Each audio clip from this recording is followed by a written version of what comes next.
Hello everyone, welcome back to my channel.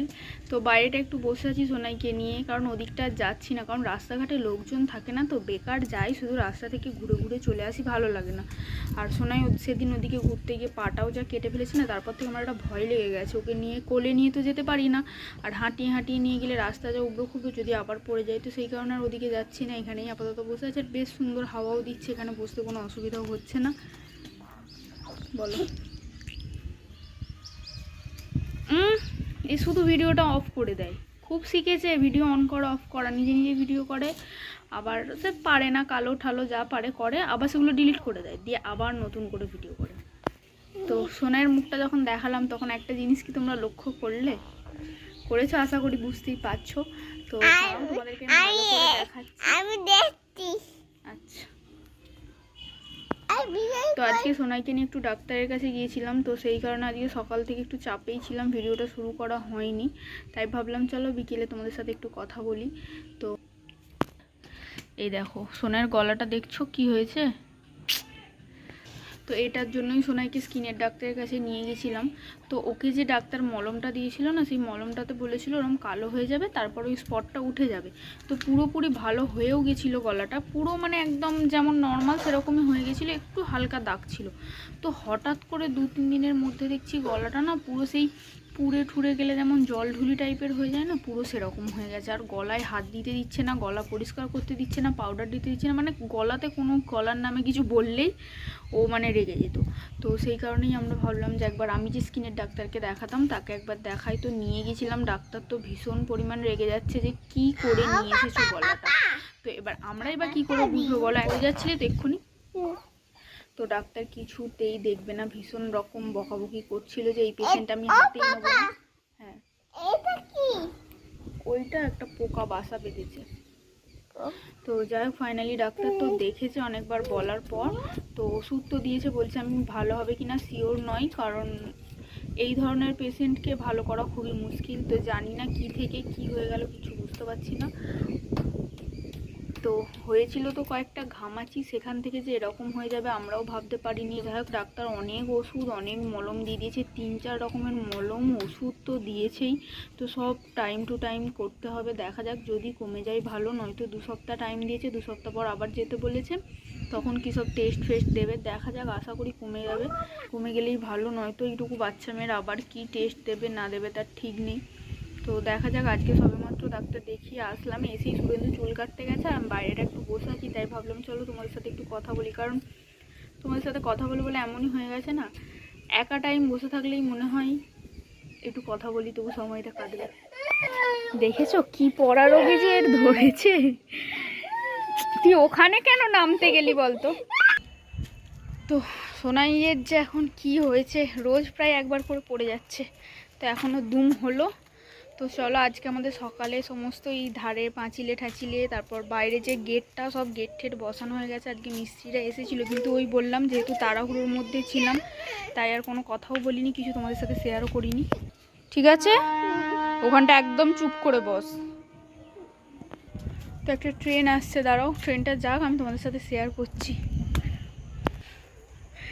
কেমন লাগছে দেখো, মনে হচ্ছে জেলখানায় বন্দি হয়ে গেছি। তো দেখতে তো সুন্দর লাগছেই, কিন্তু ফাঁকা ছিল আমার যেন আরও বেশি ভালো লাগছিল। এগুলো দিয়ে দিয়েছে যে যেন কিরকম বন্দি বন্দি মনে হচ্ছে নিজেদেরকে। তো চলো রাস্তার এই সাইড দিয়ে দেখাই, নাহলে তোমরা গেটটা বুঝতে পারবে না। তো এই যে গেটটা এরকম হয়েছে, তো নিচের দিকটা পুরোটাই ঘেরা।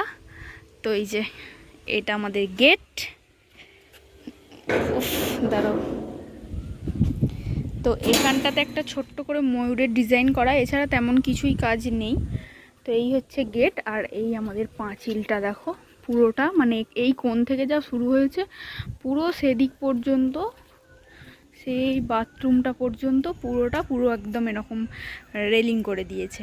তো এটা প্রথমে বলেছিল পাঁচিল তুলে দেবে, কিন্তু পাঁচিল তুললে কি বলো তো অনেকটা প্রবলেম হতো, হাওয়া ঠিকঠাকভাবে আসবে না, তারপর এরকম করে দিলে একটা দেখতেও সুন্দর লাগে, তো সেই কারণে এরকমই করা হয়েছে। তো এই যে এইখান থেকে পুরো এই সাইডটা, তো পুরো বন্দি হয়ে গেছি আমরা এখন জেলখানায়। তো এই যে এটা হচ্ছে ঘাটের গেট, এই যে ঘাট আমাদের।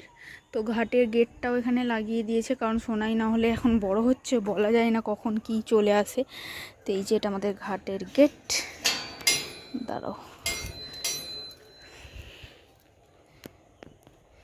এই যে ঘাটের গেট খুলে ঘাটে যাওয়া হবে, আবার গেট বন্ধ করে আসা হবে। তো যাই হোক, এই যে গেট ঠেট লাগিয়ে একদম ঘরের লুক চেঞ্জ হয়ে যাচ্ছে। দাঁড়াও, ওটা লাগিয়েই দিই, নাহলে হাওয়াতে না দাম দাম করে আওয়াজ হবে। বলো। চলো। হুম।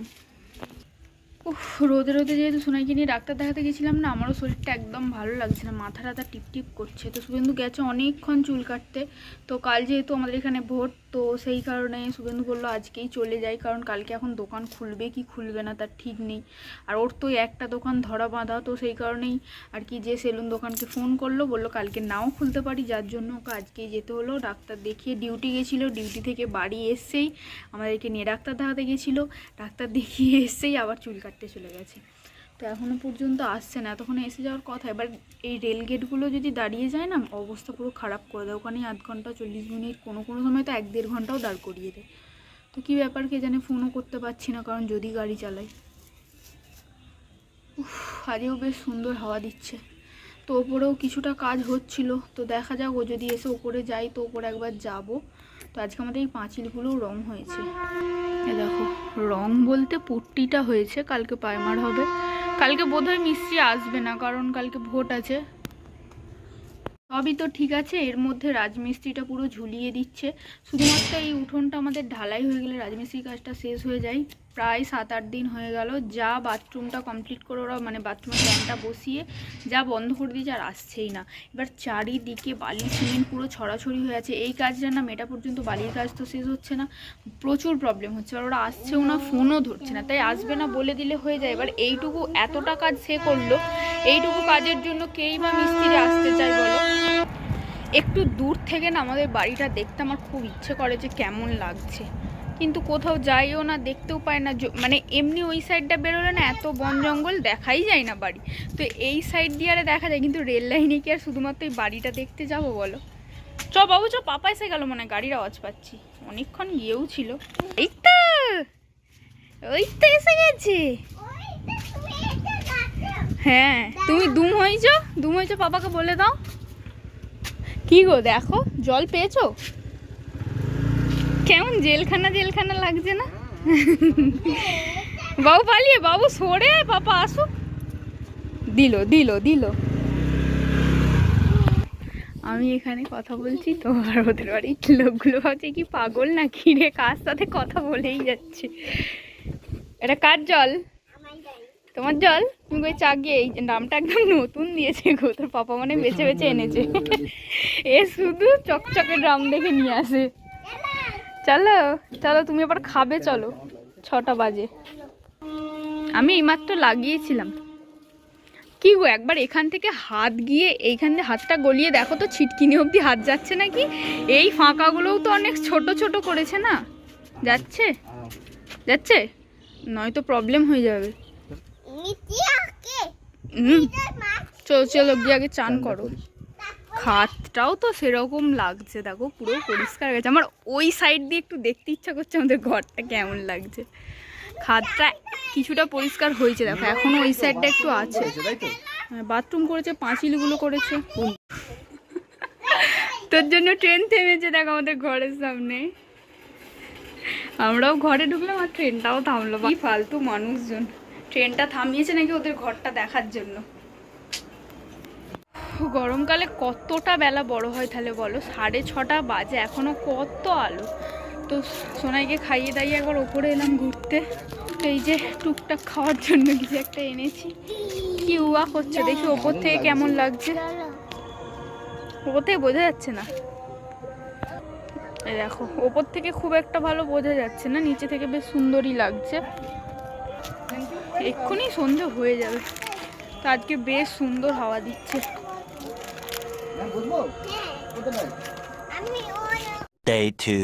ভোটের দিনে বাইরের পরিস্থিতিটা দেখো, এরম অবস্থায় কে কি করে ভোটটা দিতে যাবে বলো।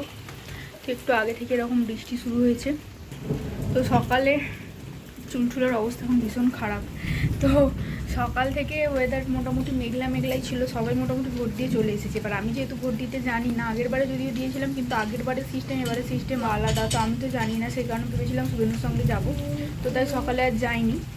এবার সোনাইকে নিয়ে সবাই মিলে একসাথে যাওয়াটাও সম্ভব নয়, তো ভেবেছিলাম ওরা দিয়ে এসেছে দুপুরে আমি যাব, কিন্তু দুপুর থেকেই বৃষ্টি আরম্ভ হয়ে গেছে। এখনও পর্যন্ত আমাদের ভোট দেওয়া হয়নি, দেখো হাত পুরো ফাঁকা। তো জানি না এবার আদৌ ভোট দেওয়া হবে না, কীরকম বৃষ্টি হলে কী করে যাবো বলো, আর বিশেষ করে মেঘ ঘুরঘুর করছে সমানে। তো 5টা পর্যন্ত তো সময় আছে, এখন আপাতত 3টে বাজে, দেখা যাক কী হয়। সোনাইকে এখন ঘুম টুম পাড়াই তারপর। তো আমি শোবো বলে চুল টুল পুরো গুটিয়ে নিয়েছিলাম, যে যার জন্য চুলের এরকম অবস্থা। তো চলো যদি যাই তোমাদের সাথে তো কথা বলবো। মনে হয় না এই বৃষ্টি থামবে বলে, কারণ থামার হলে থেমে যেতে, অনেকক্ষণ ধরে এরকম ঝিরঝির করে ঝরছে, মানে হতে থাকবে এখন কিছুক্ষণ। ভিজে ভিজে ভোট দিতে যাওয়ার কোনো মানেই হয় না।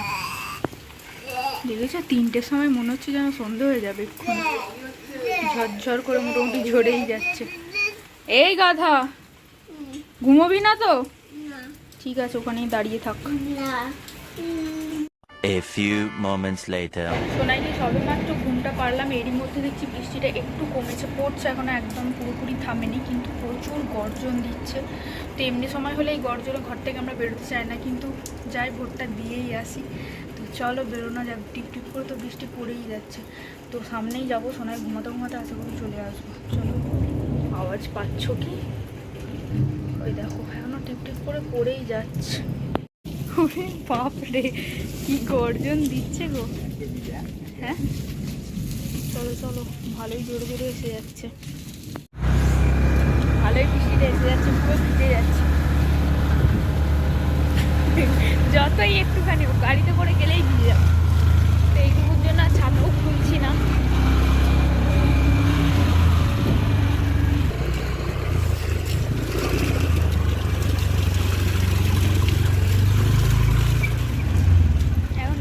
থেমে গেল। তো ভোট দিয়ে আমাদের কমপ্লিট, ওখানে যেতেই ফোন টোন জমা নিয়ে নিয়েছে। তো গেলাম, তেমন একটা ভিড় নেই, 1-2 জনের পরেই হয়ে গেছে। তো যাওয়ার সময় ভিজলাম, কিন্তু এখন বৃষ্টিটা পুরো থেমেই গেছে। মেঘলা ওয়েদার বলে একটু তাড়াতাড়ি সন্ধে হয়ে গেল। তো সোনাই এইমাত্র ঘুম থেকে উঠলো, উঠেই আমি ওকে জামা প্যান্ট পরাচ্ছি, ও আমার হাতে কালিটা দেখতে পেয়ে গেছে, এই যে ভোটের কালিটা। তো যা ভোটের কালি দেখতে পেয়েছে, বাবুর রাগ হয়ে গেছে, আমি যাব তোকে এখন কোথায় ভোট দিতে নিয়ে যাই বলো তো। তো চলো, সেই কারণে ওকে একটু ওপরে ঘুরতে নিয়ে যাবো, কারণ ওর মনটা একদম খারাপ হয়ে গেছে। যেই বলেছি যে ও যেহেতু দেখতে পেয়ে গেছে, তোকে বলেছি যে তুমি ঘুমাচ্ছিলে, আমি আর পাপা গিয়েছিলাম, তো পুরো ওর মনটা খারাপ হয়ে গেছে।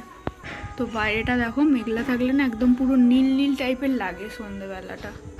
তো চলো এখন ওপরে যাব, চলো বাবু এসো, চলো। ও বাবা, ওপরটা পুরো অন্ধকার হয়ে গেছে। আজকে কোনো মিস্ত্রি আসেনি, নতুন করে কাজ দেখার মতো কিছু নেই, জাস্ট টাইম কাটানোর জন্য একটু ওপরে আসা। তো আজকে দেখো পুরো খাটটাই পরিষ্কার করে ফেলেছে, কি দারুণ লাগছে। জল পরিষ্কার থাকলে কত সুন্দর দেখতে লাগে, কিন্তু যারা চাষ করে না তারা একদমই পরিষ্কার করতে চায় না। এই যে পরিষ্কার করলো, যদি আবারও নোংরা হয়ে যায়, এখন কবে করবে তার কোনো ঠিক নেই।